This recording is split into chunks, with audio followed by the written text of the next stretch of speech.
Wes Lee here with the Mesonet weather report. All in all, we have had a pretty decent year for rainfall so far. To help determine the weather of Oklahoma, the state is divided into 9 different climate regions. Here is a 7-day rainfall from Tuesday showing that almost every climate region received something. There were good amounts in the Panhandle, across to the northeast, and down into the southeast region. It was mostly the southwest region missing out this time. Often it is not how much rain you get, but when you get it that is important. A good way to look at this is with our cumulative rainfall graphs. Looking at the entire state so far, you see we are right on track for this year. The dark line as compared to the long-term average, the blue field. We were a little wetter than normal for January and February, then pretty normal for March and early April, falling a little behind in late April but catching back up in May. But let's quickly look at the 9 different climate regions and see how each of these compares.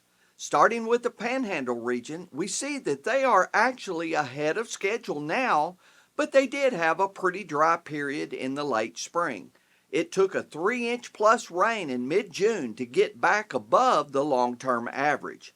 The North Central is next, showing much of the time running below normal due to a dry spring, but has since caught up now to about where they should be.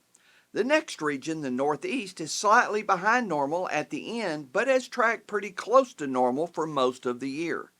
The West Central is one of our driest regions today, falling about 3 inches behind the long-term average even after starting the spring out in pretty good shape. The Central region is similar, also being behind but only by a couple of inches. This is mostly due to limited rainfall in the past couple of months. The East Central has run pretty tight to the long-term average all year, currently being just a tad below normal. The Southwest is often our driest region of the state. This year, they have been our wettest region over the first 6 months, finishing just slightly below normal.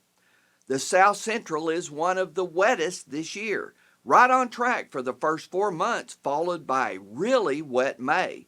However, they have missed out on most of the latest few rains. The 9th and last district, the Southeast, has had a pretty good year so far. Rains have tracked very close to the long-term average and finished just slightly above normal. Overall, not that bad so far.